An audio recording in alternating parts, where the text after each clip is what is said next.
Alors nous allons traiter maintenant d'un autre sujet tout à fait différent des autres sujets que nous avons traités jusqu'à présent. C'est la vie spirituelle du couple. Et peut-être curieusement, c'est le thème qui me coûte le plus. C'est le thème avec lequel je suis le moins confortable. Pourquoi? Parce que premièrement, je ne vous connais pas les uns les autres, de votre chemin de vie spirituelle, ou le non-chemin, parce que même si la plupart d'entre vous vous êtes baptisés, mais vous n'avez pas forcément transformé l'essai, c'est-à-dire pris à cœur ce baptême et cette rencontre avec le Seigneur. D'autres oui. Et puis la question de la vie spirituelle est une question qui est compliquée. C'est compliqué parce que dans mon métier, entre guillemets, on a une obligation de moyens, mais pas une obligation de résultat. Le résultat, par exemple, d'une retraite, c'est le fruit de la grâce.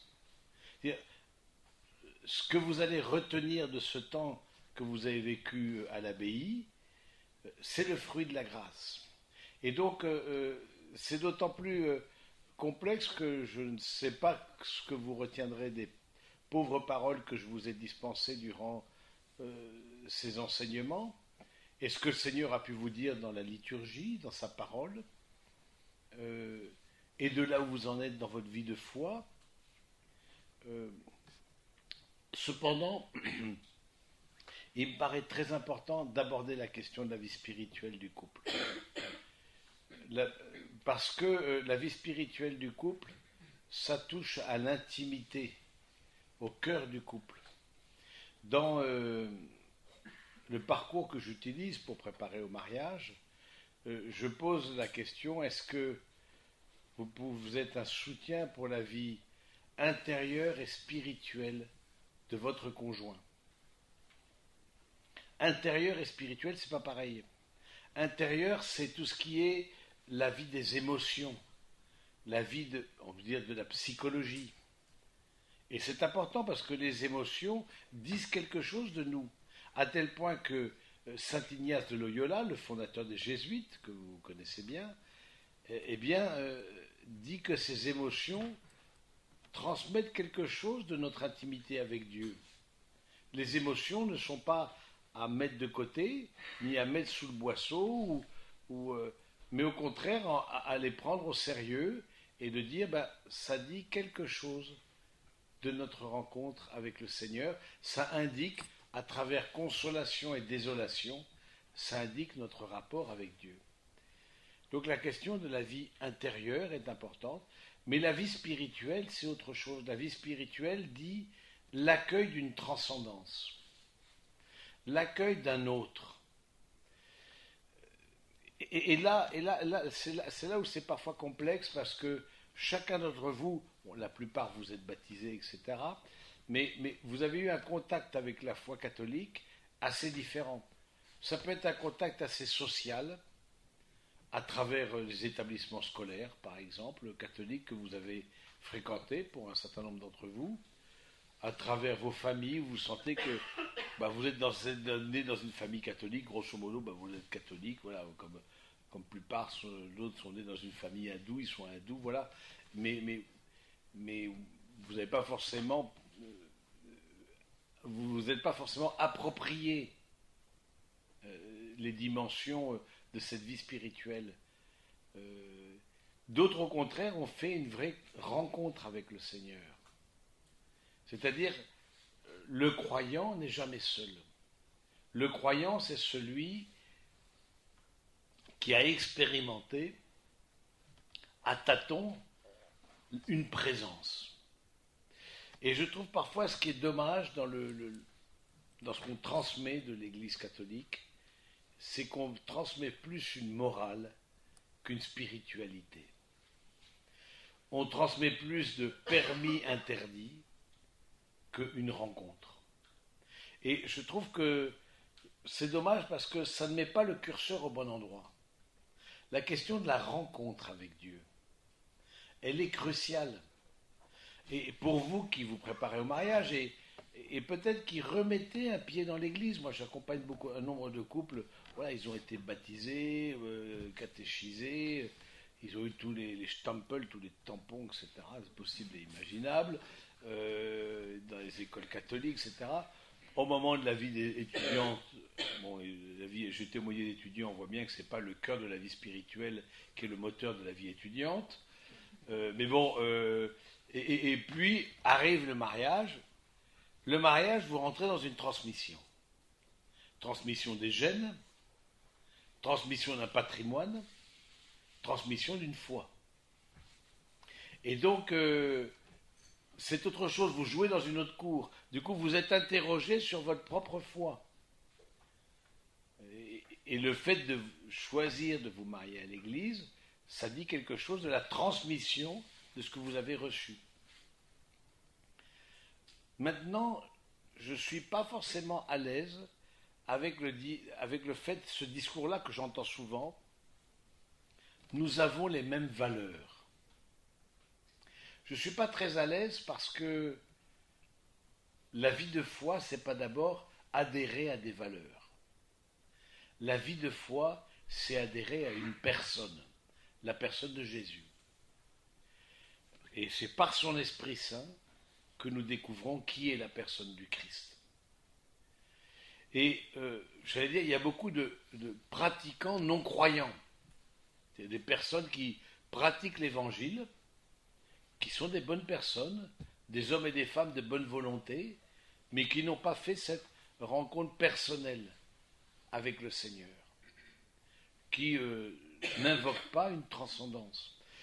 Où est-ce qu'elle a parfois la difficulté de ne pas invoquer une transcendance? C'est que du coup, le couple se transforme dans le face-à-face de psychologie blessée. Nos psychologies sont blessées, la mienne, la vôtre, et du coup, s'il n'y a pas une ouverture à plus grand que nous, c'est le face-à-face de psychologie blessée. Le tu qui tue, tu as fait ceci, tu as fait cela. Et la vie spirituelle, justement, ouvre à quelque chose de plus grand. Le croyant n'est jamais seul. Il se sent habité. Et la vie spirituelle n'est pas d'abord des valeurs, n'est pas d'abord une morale, ce qui est permis, ce qui est interdit, c'est d'abord une rencontre. C'est d'abord une expérience. Et c'est là où les mots me manquent. Les mots me manquent parce que cette expérience, chacun la vit de façon absolument intime. Où vous en êtes de votre expérience du Seigneur, où vous en êtes de votre accueil de l'Évangile dans votre vie. Vous remettez peut-être un pied dans l'église à l'occasion de votre préparation au mariage, parce que vous sentez que là se trouve le fondement de votre vie, là, il y a des bases sûres, c'est ce que vous voulez transmettre à vos enfants. Et par la même occasion, j'en profite pour dire que le fait de se marier à l'église implique de baptiser et catéchiser ses enfants.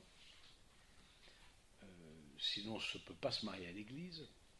C'est quelque chose d'une logique. Ce que vous voulez pour vous, comment ne pas le vouloir pour vos enfants?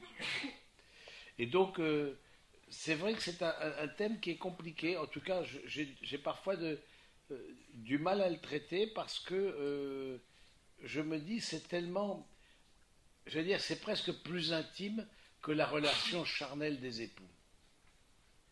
C'est quelque chose qui a à voir, et certains couples me disent on n'arrive pas à prier ensemble parce qu'on est très pudique. Mais cette pudeur ne s'applique pas beaucoup au pyjama, par exemple. Elle s'applique plus aux Ave Maria, mais bon, elle s'applique à cette dimension de... Parce que c'est vrai, quelque chose le plus intime de l'intime, c'est la vie de prière. Et moi, je vous questionne, où en êtes-vous de votre vie de prière à deux? Pourquoi je vous questionne là-dessus? Parce que la vie de prière fait qu'on n'est pas jugé, on ne se sent pas jugé. De s'adresser au Seigneur, d'introduire une transcendance dans vos vies, fait que ça ouvre la possibilité à un non-jugement et à un pardon.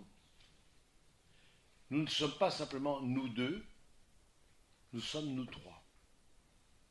Et à travers le mariage à l'église, vous voulez dire que vraiment vous avez ce désir, en tout cas, de par votre famille, que ce soit social, ça ne me dérange pas, mais je me dis, est-ce que vous ne pouvez pas pousser un cran plus loin?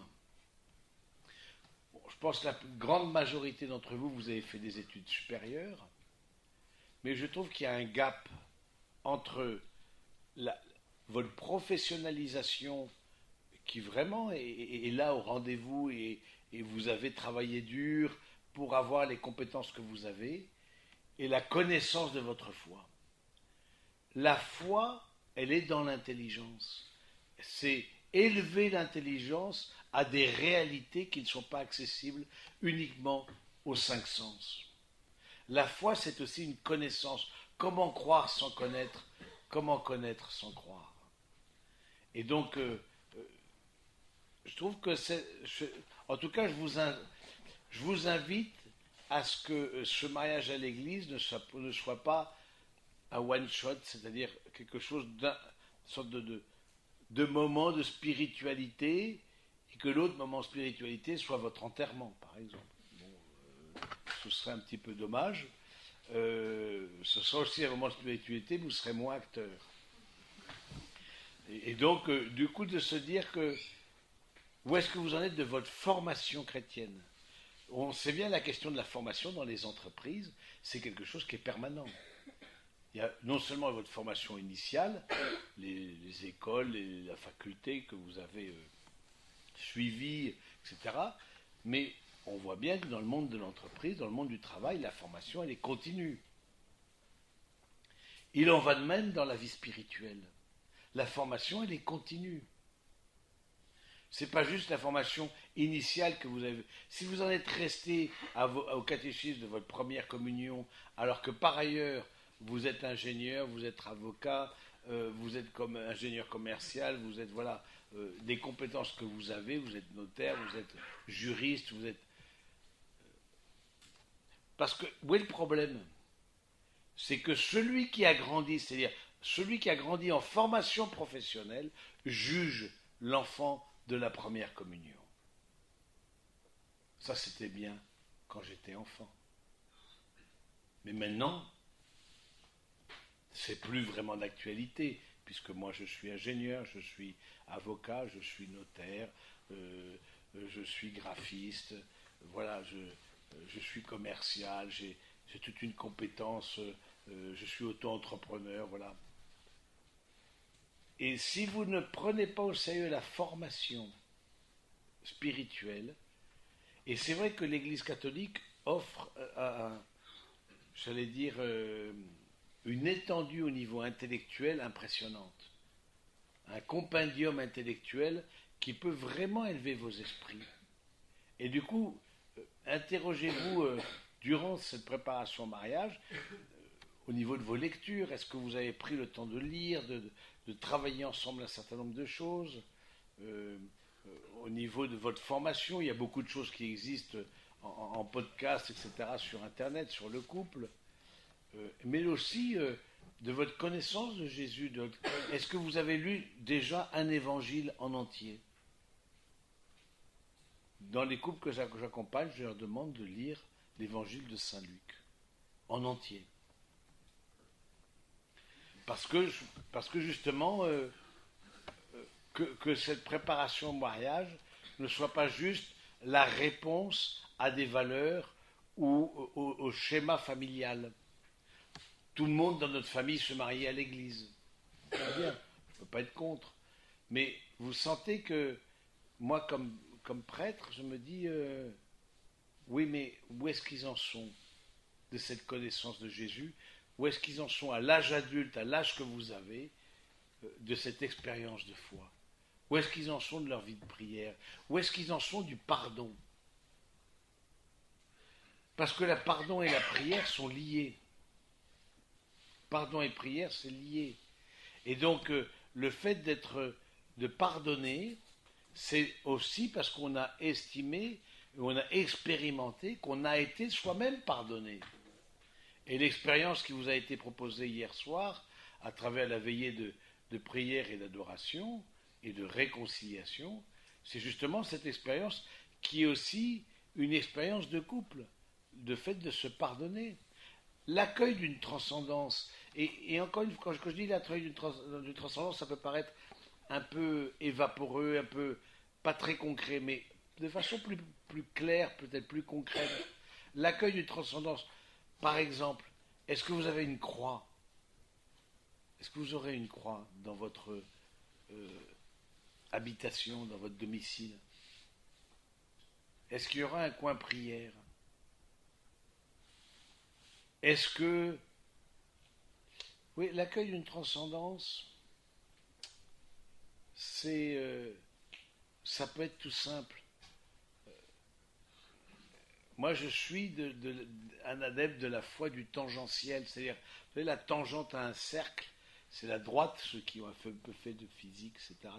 C'est la droite qui touche le cercle en un point.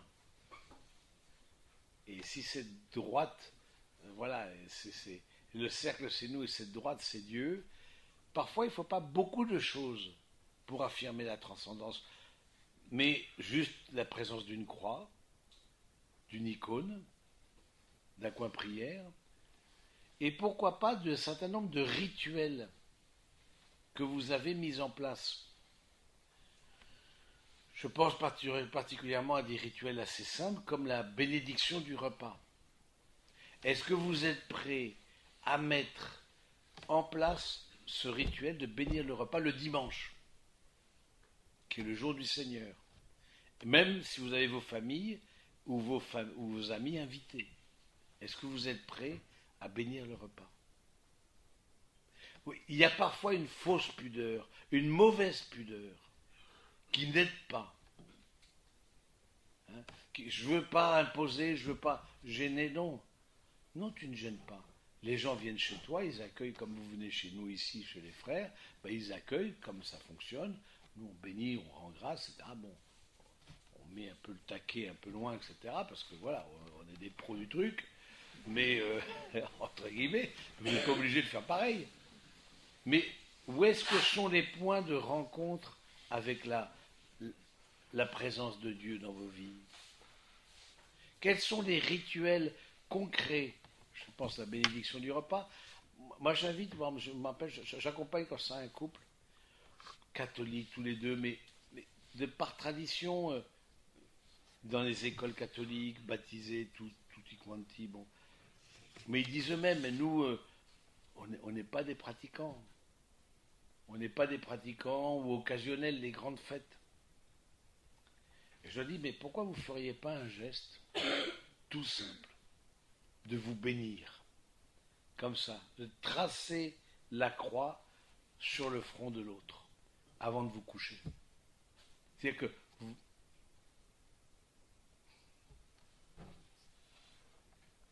vous redites que l'autre est un don de Dieu.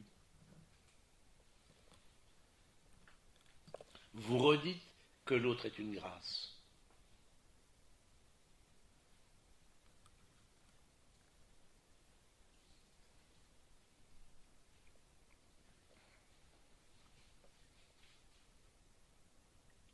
C'est important ça. Pourquoi? Ça redimensionne votre couple, ça oxygène votre couple. C'est pas juste le tu qui tue, j'ai raison, t'as tort, et du coup l'affrontement de volontés qui veulent s'imposer.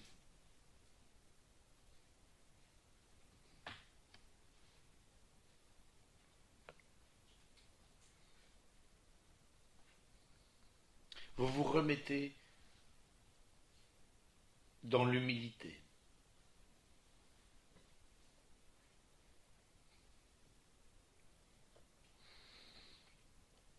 Dans l'humilité l'un face à l'autre.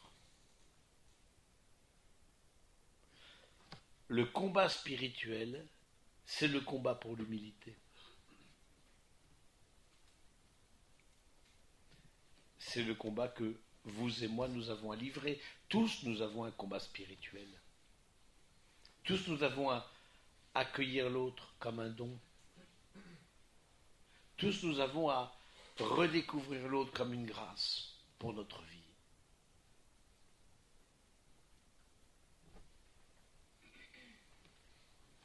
Mais vous comprenez bien que ce n'est pas spontané. Vous comprenez bien que découvrir l'autre comme une grâce pour sa vie, ça demande des moments où on remet ça dans la prière, on remet ça dans une expérience de foi, dans une pratique religieuse. La formation est importante, mais la pratique aussi est importante. Parce que la pratique, et c'est vrai que par le mariage, vous vous enracinez dans une transmission. Et entre autres, la transmission de la foi. Et du coup, alors, beaucoup de couples que j'accompagne, comme la majorité d'entre vous, j'imagine, sont des SPF, sans paroisse fixe. C'est-à-dire qu'ils vont, chacun, bon, quand on est jeune pro, comme ça, à l'âge que vous allez sur les week-ends, bon, éventuellement dans une messe, dans tout ça. Mais je pense que c'est bien de s'enraciner. C'est bien de s'enraciner. De dire, voilà, là où on va habiter, et même le lieu où on va habiter, est-ce qu'on prend comme critère de discernement du lieu où on va habiter, que ce soit un lieu où il y ait un soutien spirituel? Et du coup, posez-vous la question, où est-ce qu'on va s'enraciner concrètement dans une vie de foi, dans un lieu d'église, qui va nous porter, qui va porter nos enfants? Parce qu'il n'y a pas que vous qui êtes impliqués. Vous savez, rien, c'est important, rien dans l'Église est solitaire, même si tout est personnel. Mais rien n'est solitaire.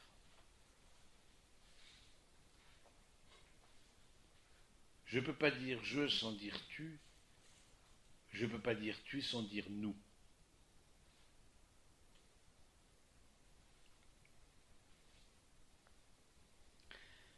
Et donc, même votre mariage, qui est un acte éminemment personnel, mais ce n'est pas un acte solitaire. Vous embarquez dans votre oui vos futurs enfants, vos familles, vos amis.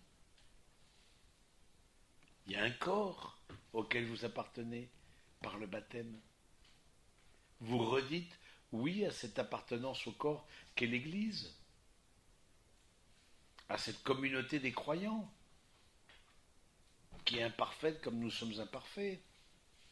Mais je trouve que, en tout cas, de redécouvrir cette grâce d'appartenir à un lieu qui vous porte, et que aussi à un lieu que peut-être vous serez amené à porter après. C'est un lieu où vous serez amené à donner comme couple, à témoigner. Vous vous rappelez, quand on a vu hier matin l'échange des consentements, il y avait la possibilité de prendre, acceptez-vous de prendre votre place dans l'Église et dans le monde? Est-ce que vous acceptez ça? Est-ce que vous acceptez que votre couple soit d'une certaine manière rayonnant autour de vous et rayonnant dans la foi? Je trouve que c'est quelque chose qui est très beau, qui invite à se poser des vraies questions. Qu'est-ce que j'attends de l'Église, mais qu'est-ce que l'Église attend de moi? Vous connaissez la phrase célèbre de Kennedy, qui disait « Ne te demande pas seulement ce que ton pays peut faire pour toi, mais qu'est-ce que tu peux faire pour ton pays ?» Et bien pareil pour l'Église. Qu'est-ce que l'Église attend de vous? Vous attendez quelque chose de l'Église. En frappant à la porte de l'Église par le sacrement du mariage, vous attendez quelque chose. Et bien moi je vous pose la question, qu'est-ce que vous êtes prêt à donner? Et à donner de différentes manières, selon vos charismes, selon vos talents. Ça peut être à donner de façon sociale, parce que là, évidemment, la charité, l'attention aux plus pauvres fait partie de l'ADN de l'Église. À donner au plan peut-être plus spirituel, en vous impliquant ensuite, pourquoi pas, dans la préparation au baptême, dans les préparations quand vous aurez un peu plus d'heures de vol, parce que vous êtes un peu jeune, mais préparation au mariage. Posez-vous la question, la vie chrétienne, c'est une logique de don, et non pas une logique de dû. Qu'est-ce que je peux donner que je n'ai pas donné? Qu'est-ce que je peux offrir que j'ai peut-être gardé encore pour moi? De don et de pardon. Parce que c'est vrai que ça fait partie de la vie spirituelle que la question du pardon. Le pardon, vous faites la différence entre pardon et réconciliation. C'est pas pareil, c'est deux choses différentes. Pardon et réconciliation. Réconciliation, il faut être au moins deux. Mais parfois, c'est pas possible. Parce que l'autre ne reconnaît pas la difficulté. Il ne voit pas. On voit des personnes un peu qu'on appelle toxiques, qui, eux, sont victimes et vous êtes coupables. Et ils ne reconnaissent pas jamais leur part de responsabilité. Il n'y a pas de réconciliation possible.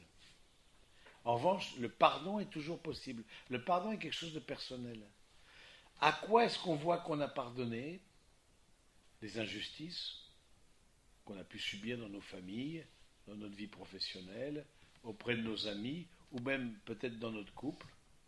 À quoi est-ce qu'on voit qu'on a pardonné? C'est que on voit celui qui nous a fait du mal paisiblement. On est apaisé. Et puis plus encore, non seulement on est apaisé, mais on se réjouit du bien qu'il peut vivre et on s'attriste du mal, de la souffrance qu'il affecte.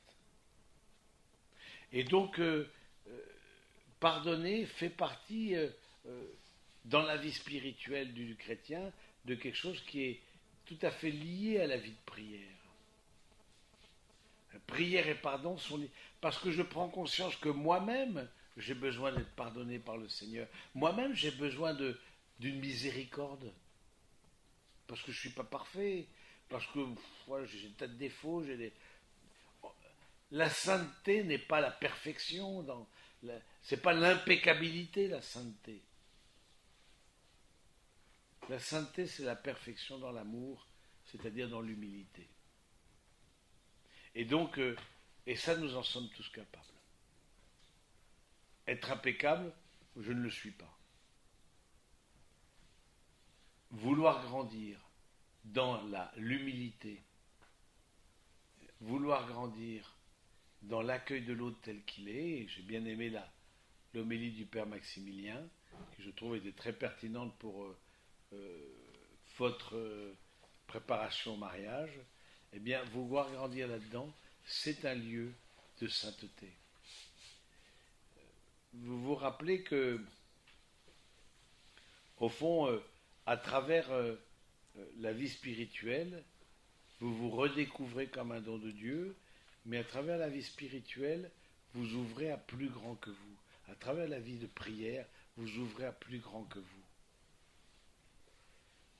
Posez-vous la question,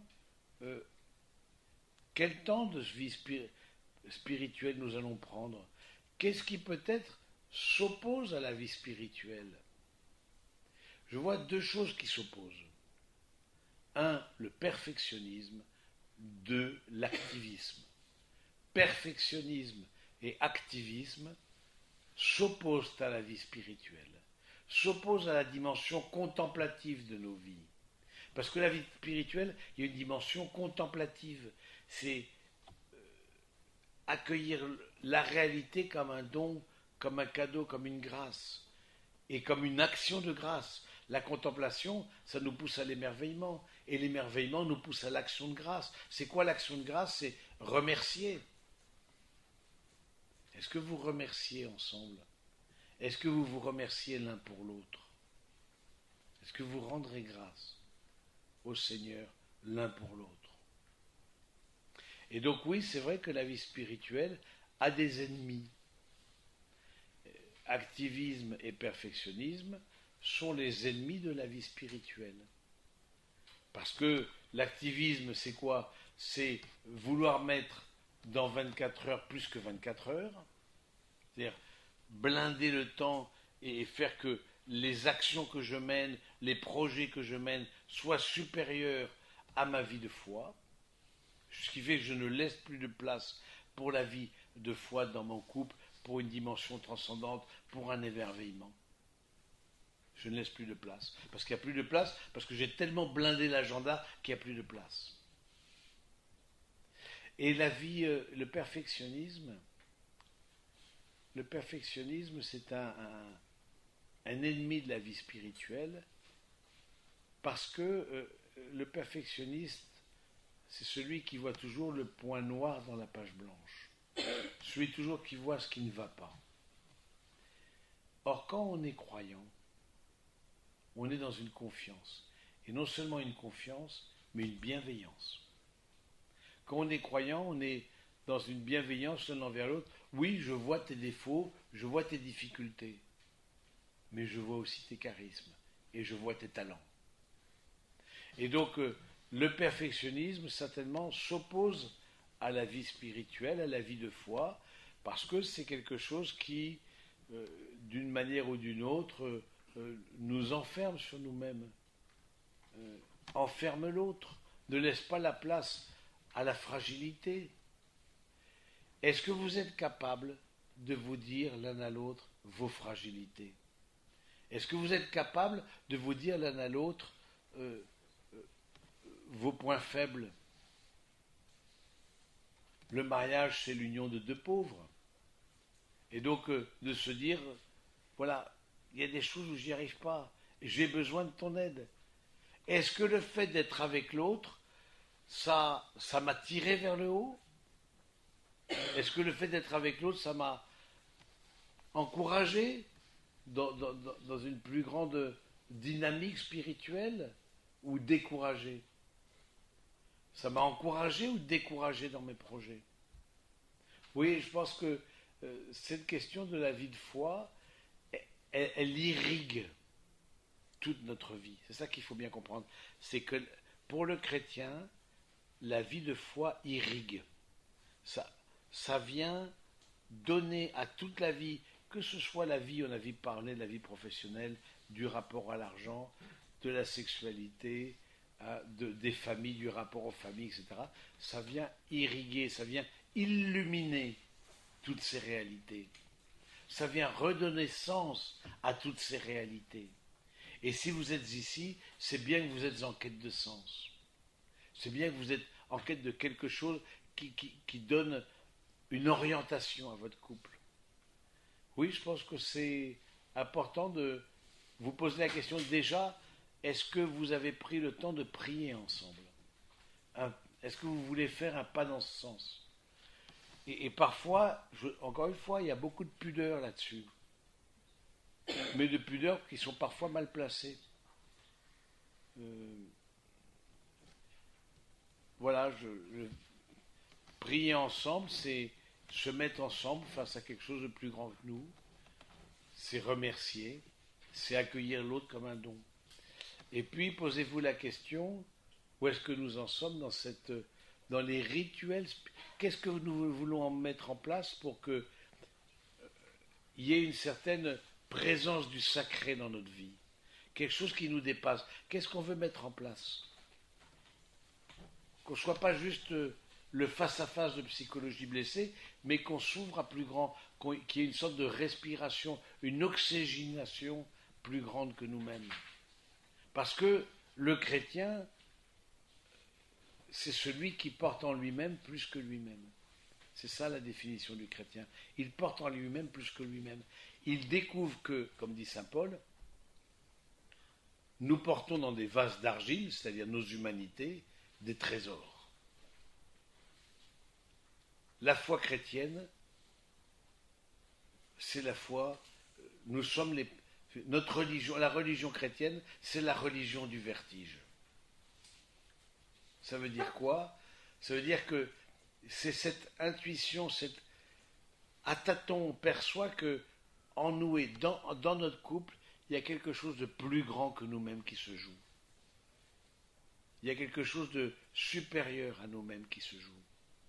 Et donc on veut ouvrir, par la prière, c'est ouvrir à une transcendance, c'est ouvrir à une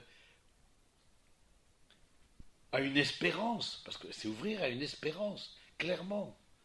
Parce que le manque de vie spirituelle, c'est le manque d'espérance. On ne peut espérer que ce qu'on peut produire à nos propres forces, avec nos petits points. Mais nous, comme chrétiens, nous ne pensons pas comme ça. Nous pensons que même si nous sommes dans une fragilité, nous pouvons continuer à espérer, voire espérer contre toute espérance. L'espérance fait partie de la vie chrétienne. Elle irrigue la vie chrétienne. Et le manque d'expérience, disons, d'expérience religieuse, le manque de foi, le manque de pratique, le manque d'irruption du sacré dans vos vies, c'est synonyme d'un manque d'espérance.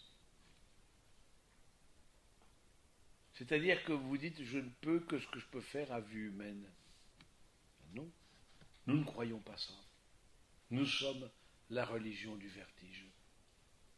Parce que nous sommes la religion des médiations. Nous croyons que dans la médiation qu'est le conjoint, il y a la présence de Dieu. C'est pour ça que la relation avec Dieu ne s'oppose jamais à la relation avec le conjoint. La relation avec Dieu est dans la relation avec Dieu. C'est ça le sacrement. La relation avec Dieu, elle est là dans votre couple.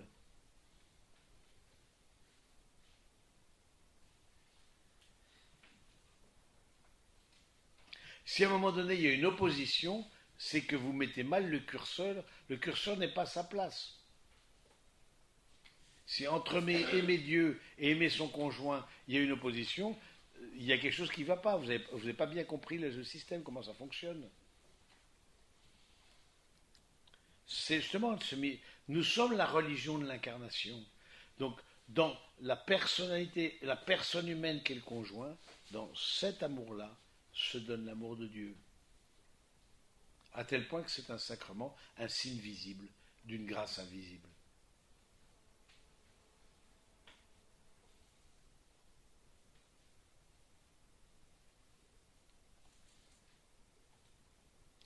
Alors c'est vrai que ça met tout de suite le curseur très haut, peut-être trop haut pour certains d'entre vous, mais peu importe.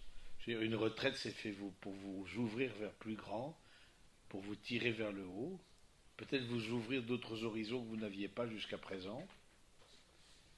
Une retraite, c'est fait justement pour vous inviter à une espérance plus que vous-même, plus d'aller au-delà de vos forces, de vos compétences, de vos professions. Nous sommes dans l'humilité. Demandons au Seigneur une grâce.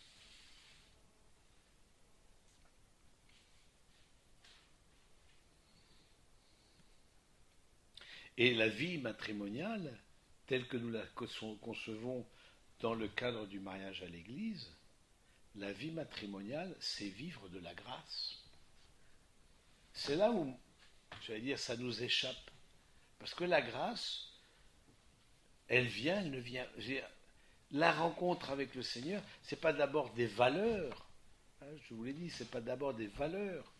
C'est pas d'abord le permis l'interdit. Je n'ai pas donné ma vie pour des valeurs. J'ai donné la vie pour une personne.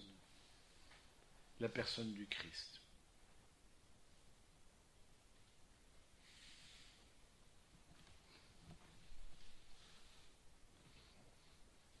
Mais cette rencontre avec le Seigneur, elle est le fruit de la grâce. Elle est le fruit d'un don, d'un cadeau.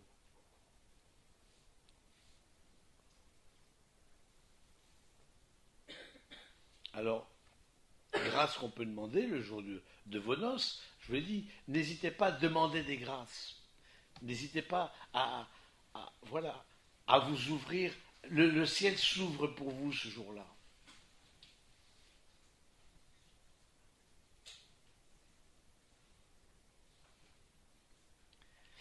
Mais c'est vrai que quand j'accompagne les couples, etc., une de mes plus grandes craintes, on peut dire, c'est est-ce qu'ils vont pas en rester là où ils sont, quoi. Et en même temps, je fais, bon, à travers mes pauvres paroles, mais j'essaye de les emmener plus loin qu'eux-mêmes.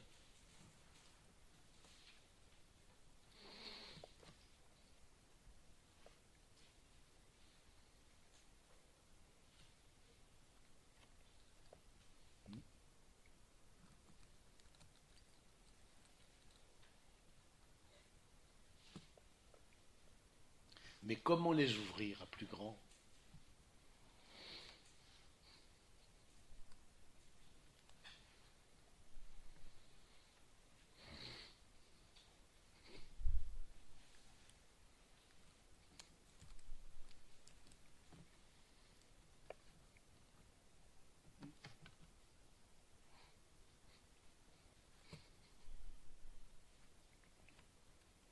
Comment les ouvrir à plus grand?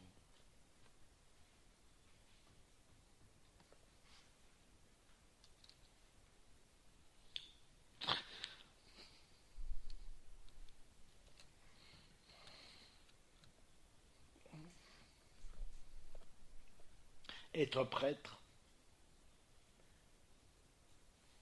c'est être pauvre.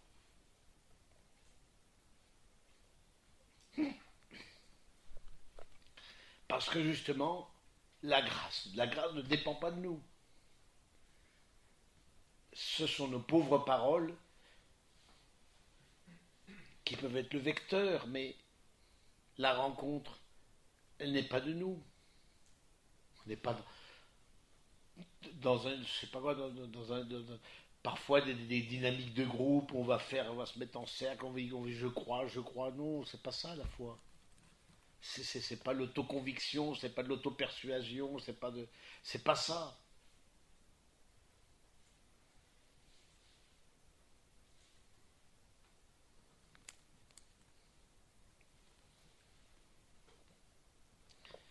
Laissez une chance au Seigneur de vous rejoindre et de vous emmener plus loin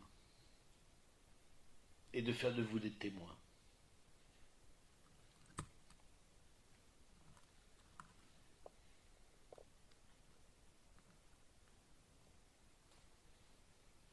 En vous mariant à l'église, vous dites, je laisse une chance au Seigneur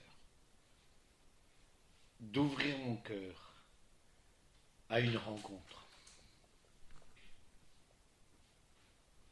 Cette rencontre, elle sera selon ce que vous êtes. C'est tellement unique. C'est pour ça que l'Église ne demande pas une conversion quand je marie, que si on n'est pas de tradition catholique, etc., si on n'est pas baptisé dans l'Église, ne demande pas la conversion. C'est complètement aberrant. À l'occasion du mariage, on veut renforcer le truc. Non, ça c'est non. On veut servir du mariage comme un levier pour augmenter les statistiques. Mais non, je ne vais pas donner ma vie pour des statistiques. Mais justement, mais dans le mariage à l'église, il y a cette invitation à quelque chose de plus grand que vous-même, et vous allez l'expérimenter, d'où l'importance de la préparation de votre célébration, hein, le choix des textes. Juste un petit conseil pour le choix des textes. Le choix des textes, c'est au fond des textes qui disent qui vous êtes, ce que vous voulez vivre, ce que vous voulez annoncer à ceux qui sont dans cette célébration, dans cette cérémonie. Qu'est-ce que vous voulez dire de vous-même à ceux qui sont à vos côtés? Vers quoi vous voulez aller à travers les textes que vous avez choisis? Vers quoi vous voulez aller? Ça, les textes. Le choix des textes, c'est des choix importants. Parce que la parole de Dieu, nous le croyons, est une parole vivante qui nous accompagne et éclaire notre vie en fonction des étapes de notre vie, dit quelque chose à notre vie différente selon l'étape où nous sommes. Parce qu'elle nous accompagne selon la progression de nos humanités. Par exemple, la parabole du semeur. Vous connaissez certainement, pour un certain nombre d'entre vous, la parabole du semeur. Et encore une fois, dans les choix des textes, juste un petit côté technique, etc., toute la Bible vous est ouverte. Toute la Bible vous est ouverte. Je dis ça parce que parfois, dans les paroisses, on donne une sorte de livret avec des textes. Ce qui fait qu'on entend, grosso modo, toujours la même chose, quoi. L'amour machin, l'amour prend patient, l'amour machin, les noces de Cana, machin, construire sur le roc, machin, bon. On ne peut pas être contre, évidemment, c'est la parole de Dieu, voilà. Mais toute la Bible vous est ouverte. Je ne sais pas que je vous invite à innover pour innover, mais justement, cette connaissance, cette proximité de la parole du Seigneur vous donnera peut-être de choisir d'autres textes qui exprimeront à l'assemblée devant laquelle vous serez et exprimeront l'un face à l'autre ce que vous voulez porter. Du coup, dans le choix des textes, c'est intéressant de se poser la question, qu'est-ce que je veux vivre? Qu'est-ce que je veux transmettre? Quel est le charisme de notre couple? Quel est le don de notre couple?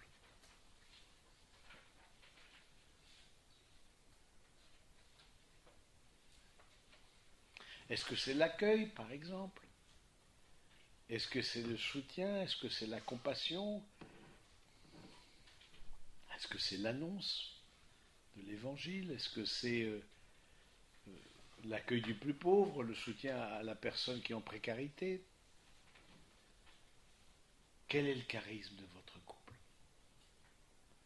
Quel est le don que le Seigneur vous a fait en étant ensemble?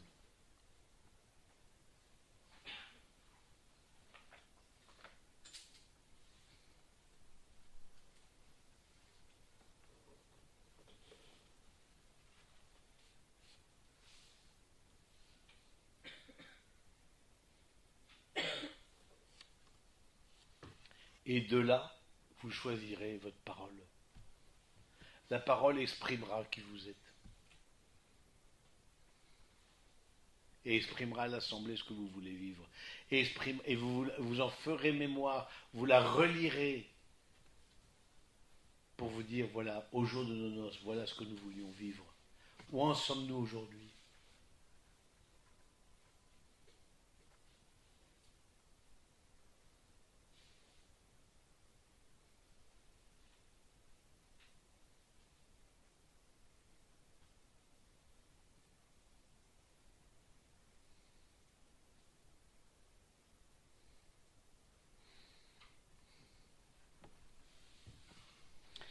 Voilà, mes amis, ce que je voulais vous dire. Peut-être vous avez des questions à poser sur la vie spirituelle. Je ne prétends pas épuiser la question, mais oui, je vous en prie. Tout à l'heure, vous avez parlé du pardon. Oui. On peut élargir le sujet à une autre sphère que celle du couple, mais est-ce qu'on doit vraiment pardonner à quelqu'un qui ne nous a pas demandé pardon ou qui ne reconnaît pas ça? Alors, votre question, c'est de dire, est-ce qu'on doit pardonner à quelqu'un qui ne nous a pas demandé pardon ou qui ne reconnaît pas sa faute? Typiquement, la personne toxique, par exemple, la personne qui vous culpabilise, la personne qui vous a dit que vous étiez nul, la personne qui était injuste avec vous, etc. Et souvent, quelqu'un de proche. C'est la différence entre pardon et réconciliation. Réconciliation, il faut être deux. Pardon, c'est une démarche personnelle. L'autre ne reconnaît pas, bon, pour X raisons. Mais moi, je veux, au nom du Christ, pardonne-nous nos offenses comme nous pardonnons à ceux qui nous ont offensés, comme nous répétons dans notre Père. Nous voulons laisser à l'autre une autre chance. Nous voulons ne pas enfermer l'autre dans ses défauts. Nous voulons, d'une certaine manière, nous apaiser aussi.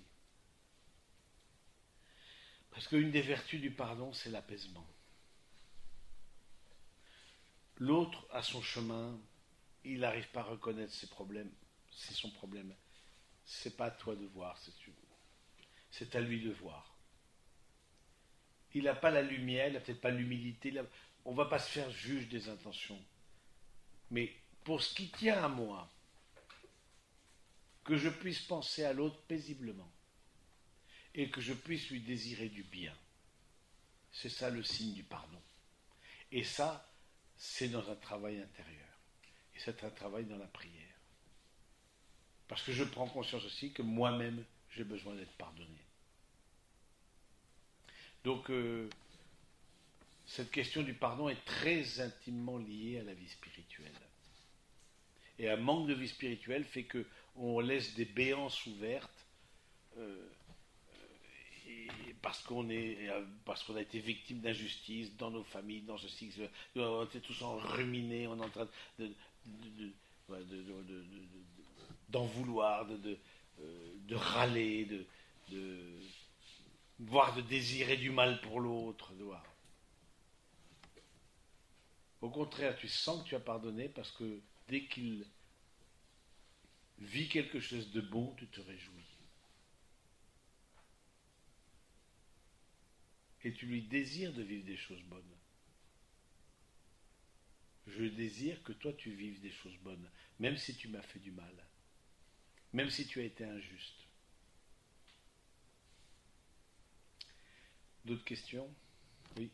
Au sujet de l'enseignement en paroisse, est-ce qu'il vaut mieux privilégier la proximité géographique, avec des paroisses qui sont parfois un peu moribondes, Oui. ou bien alors Est-ce qu'on a le rôle joker? des affinités spirituelles, des liturgies Alors, je pense qu'aujourd'hui, voilà, ce que je vois le rôle joker, parce que c'est vrai que dans les paroisses, c'est quand même très pauvre. Ça dépend, mais bon, vous choisissez ce qui vous soutient et ce qui soutient votre famille. Peut-être quand vous serez assez solide, quand vous aurez transmis, peut-être vous serez un soutien pour votre paroisse qui vous dit, bon, est moribonde, etc. Comme beaucoup de paroisses, je veux dire, parce que les personnes sont déjà souvent âgées, ces personnes, voilà, on n'a pas la qualité de la liturgie qu'on a ici. Ici, on a une qualité de liturgie qui est extraordinaire. Je veux dire, bon, une qualité de chant, etc. Bon, tout ça, c'est pas au rendez-vous dans les paroisses. Mais bon, voilà, nourrissez-vous. Vous avez besoin, au début de votre vie matrimoniale, nourrissez-vous. Choisissez quelque chose qui vous porte. Ensuite, vous porterez. J'ai eu un autre doigt qui... Oui.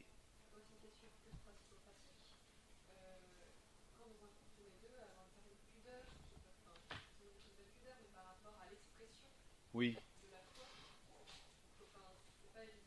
Qu'est-ce qu'on fait quand on a une certaine pudeur par rapport à l'expression de la foi? Parfois, premièrement, il y a des pudeurs mal placées. Un. Deux, vous êtes appelés comme couple à partager l'union intime des époux, etc., qui fait que, voilà, vous vous dévoilez, vous vous dénudez face à l'autre. Mais le dénudement n'est pas seulement corporel. Le dénudement est aussi spirituel. Et c'est vrai que ce que vous dites, c'est juste. C'est que j'entends beaucoup de gens dire nous avons trop de pudeur. Parce que derrière ça, moi j'entends nous n'avons pas assez de confiance l'un envers l'autre. J'entends ça. On pense être jugé. On pense que l'autre va se moquer de nous si on va prier. Si on pense être jugé par l'autre. Or, dans la prière, on ne juge pas. Donc, une étape de franchissement d'un couple qui fait que vraiment, c'est qu'on peut exprimer ensemble, face au Seigneur, face à une bougie, des choses toutes simples, une bougie, une icône, etc., on peut exprimer nos intentions. On peut rendre grâce. On peut se demander pardon.